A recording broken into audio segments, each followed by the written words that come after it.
하나님 말씀 마태복음 7장 12절에서 23절까지의 말씀입니다. 마태복음 7장 12절에서 23절까지의 말씀 우리 한 목소리로 같이 읽도록 하겠습니다. 시작. 그러므로 무엇이든지 남에게 대접을 받고자 하는 대로 너희도 남을 대접하라. 이것이 율법이요 선지자니라.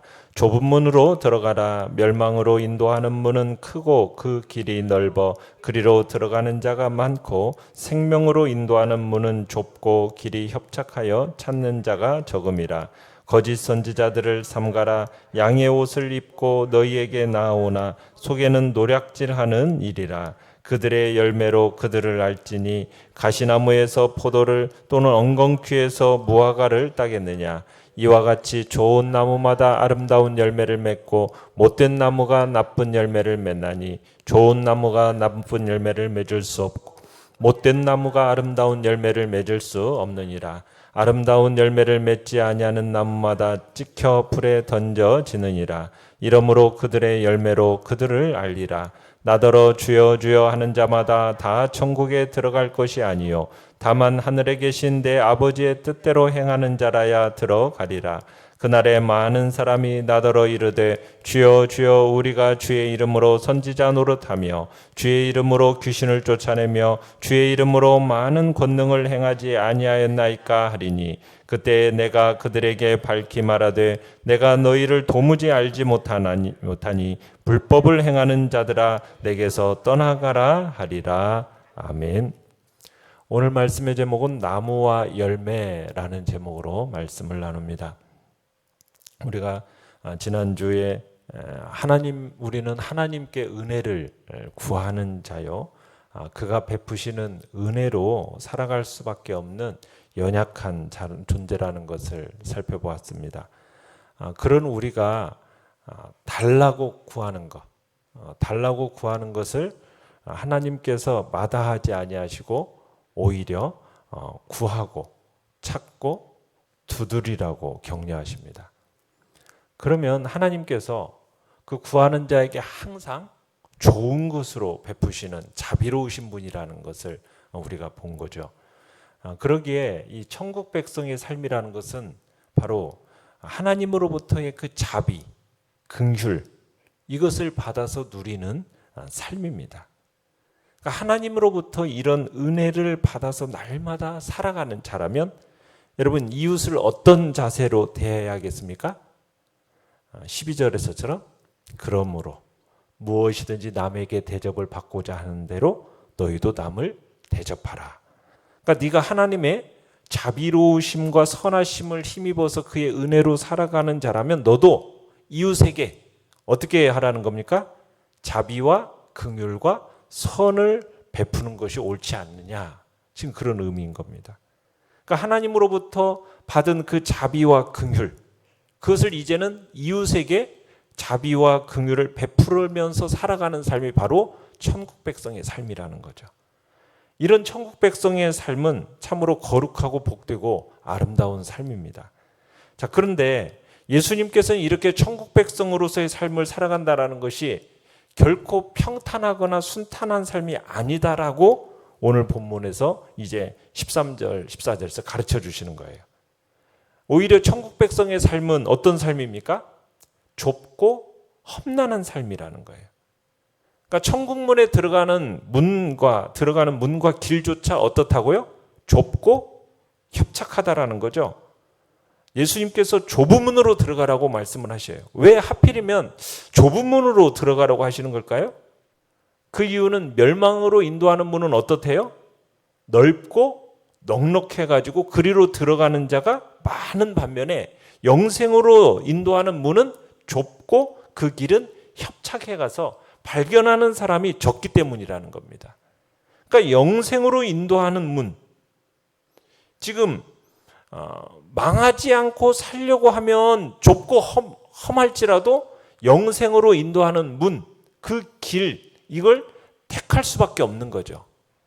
그러나 수많은 사람들은 우선은 넓고 편하기 때문에 이 멸망의 길, 멸망의 문, 이걸 선택하는 거예요. 반면에 영생의 길은 어떻다고요? 좁고 협착하기 때문에 찾는 이가 적다. 지금 이렇게 말씀하고 계세요. 자, 그러면 영생에 이르는 문과 길이 이 좁고 협착하다라는 말은 구체적으로 무슨 뜻일까?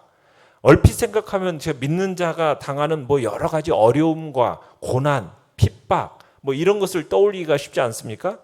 물론 이것도 중요한 한 부분인 것이 사실이지만 오늘 예수님께서는 조금 다른 관점에서 설명하시는 것을 보게 돼요. 그건 뭐냐면 15절이에요. 15절에서 뭐라고 얘기하냐면 거짓 선지자들을 삼가라.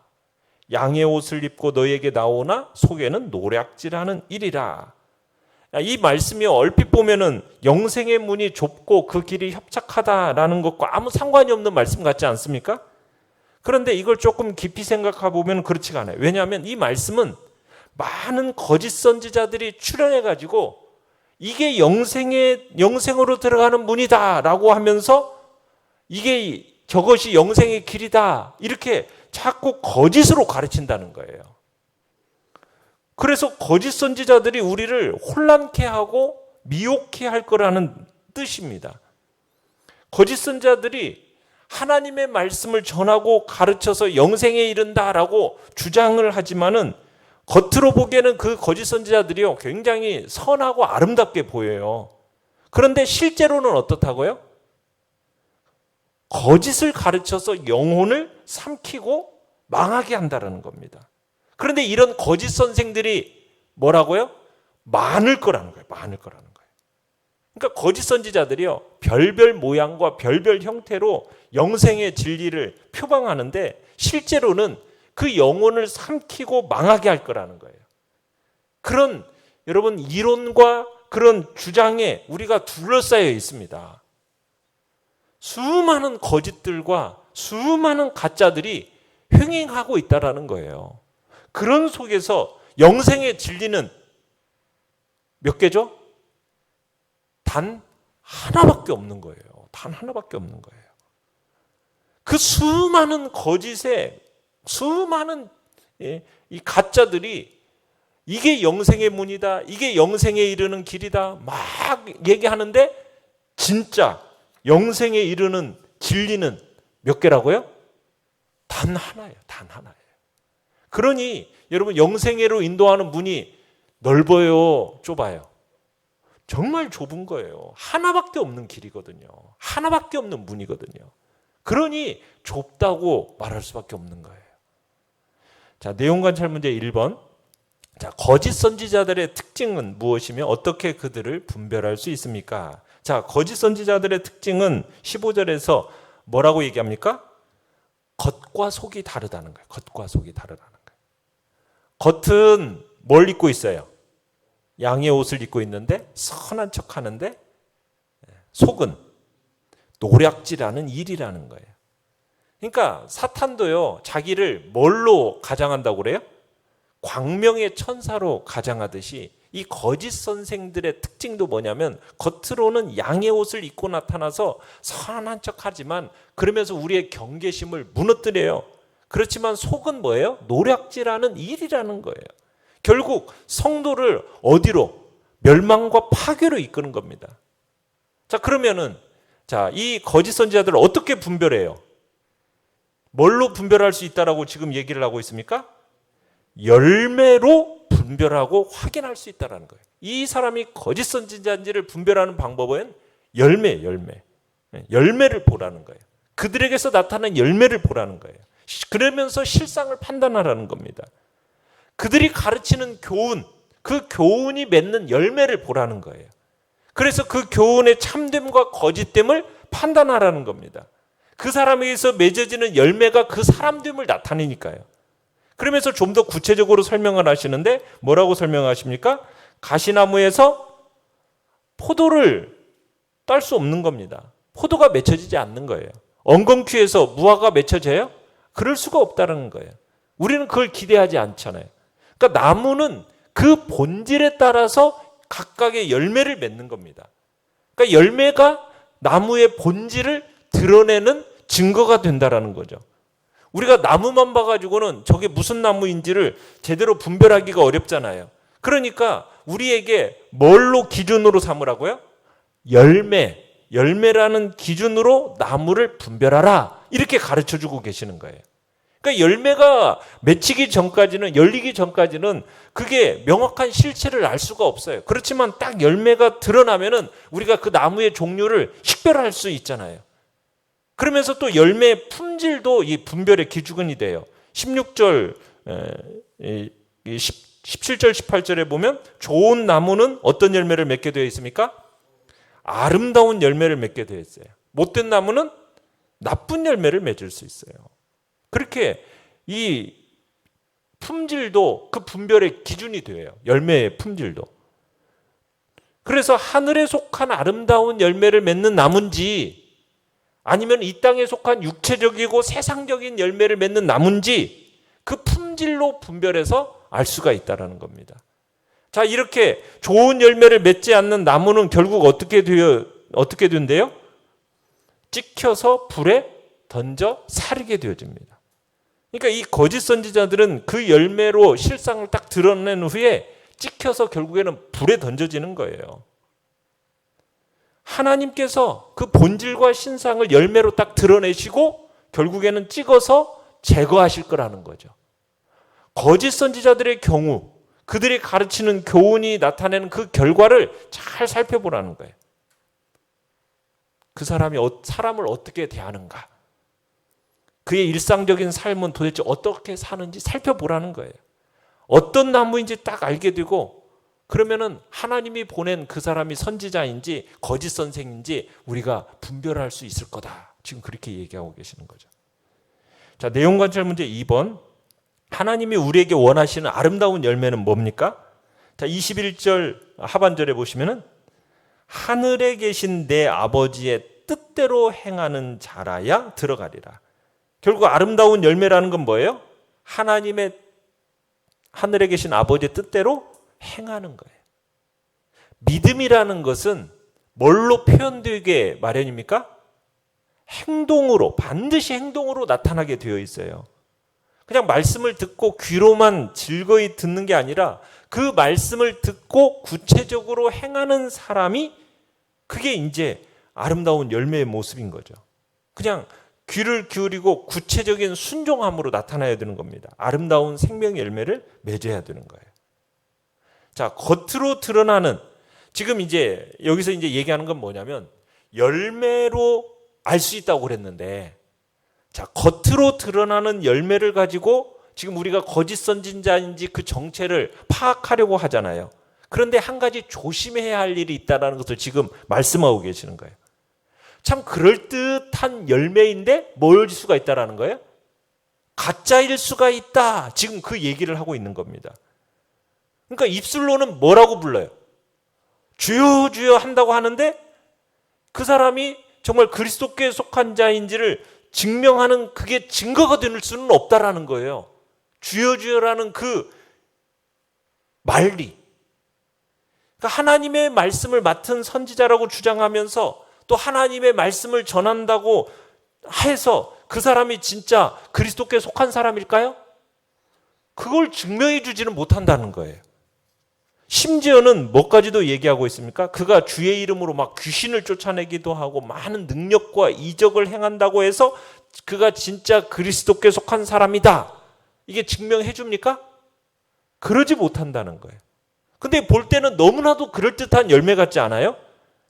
그럴듯한 열매같이 나타나 보이지만 실제로는 그 열매 자체가 하나님의 뜻과는 전혀 상관이 없이 행하는 가짜일 수가 있다는 거예요. 그리스도를 안다고 스스로 생각하지만 실제로는 그리스도께서 그를 모른다고 부인하는 거짓 선지자일 수 있기 때문이라는 거예요.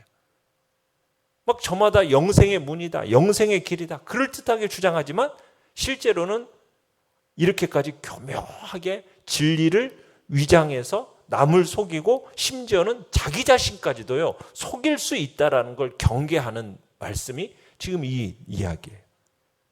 자, 연구와 묵상 문제 3번을 보시면 예수님의 이름으로 많은 기적과 권능을 행했음에도 마지막 날에 심판받는 이유는 무엇일까요?